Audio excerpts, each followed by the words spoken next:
I pretty much have lived with autism. Ever since like 2 years old, I was one of the shyest kids. I was afraid of everything, afraid of the world, afraid of speaking. I went to Little Luke's in my hometown in Oswego, and I was just one of the shyest kids out there.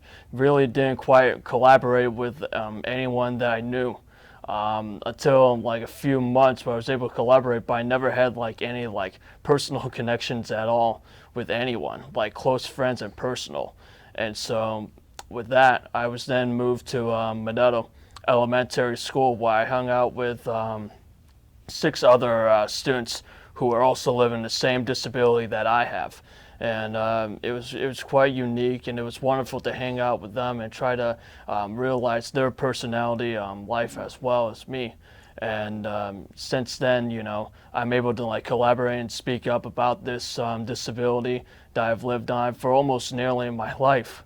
So autism, as it's affected me in my life, it can impact a person's, you know, incoherent speech, as I have. I say a lot of things that didn't make sense at all, that just confused not just my mother, but for everyone overall. So you would say I was one of the shyest kids. Every time I tried talking to someone, I talked without any eye contact at all. you had a hard time. So yeah, you'd be right here, I'd be staring where the lamp is that's out of frame.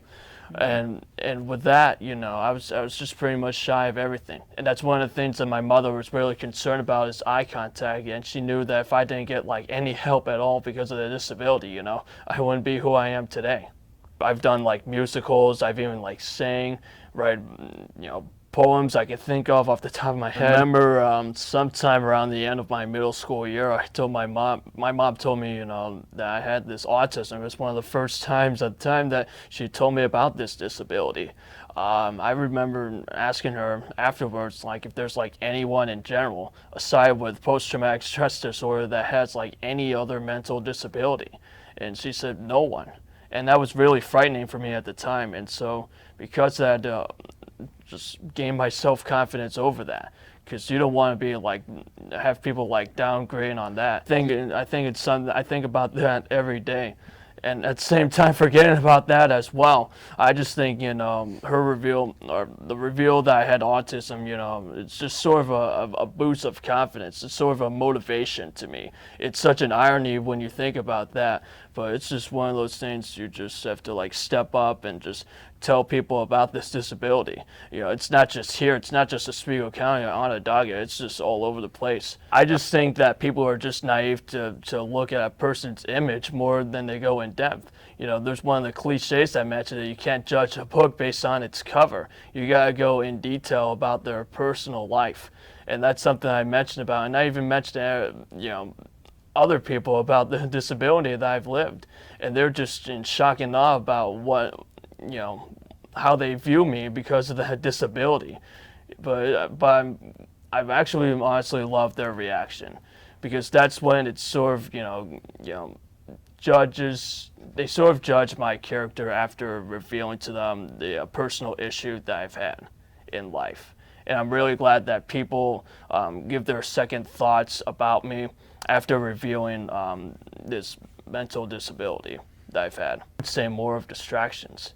You know, when you take quizzes and tests and such, like in classes, I just try to concentrate as best as I can. And when you hear like noises like the chairs, you know, moving one place and the other people talking so loud, that's when my quizzes for the grades just sink. I want to open up some of the personal issues that you got going on. People have mentioned about, for example, with depression and alcoholism. I can't recall a person, you know, who's opened up on autism, really.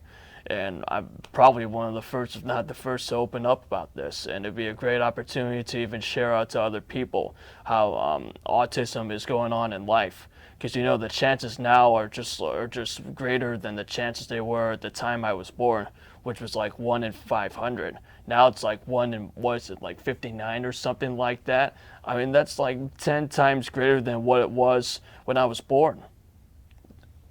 It's just shocking to me.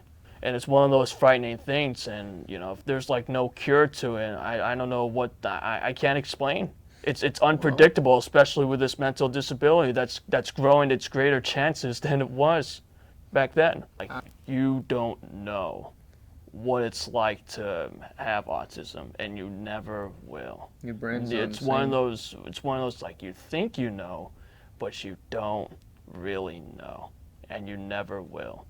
And I hate to sound that like it's a threat to everyone, but it's like, unless you have like a family member that has this mental disability, you don't really know what living with autism is like. I always thought that, college would be like more of a challenge than it is in like high school and middle school years. But it's almost, everything about this college here is almost a lot like high school.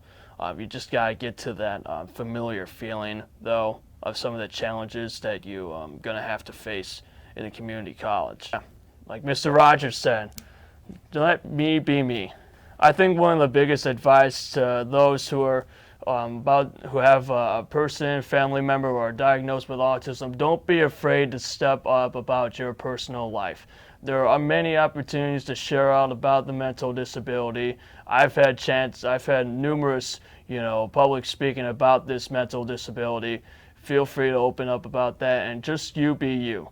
Don't let anyone get in your way because you have this mental disability. You have a lot of opportunities. God bless you. Hopefully we bless you in the future endeavors. So Autism Awareness Month. It goes April 1st to April 30th. You can help donate to the autism research on autismspeaks.org.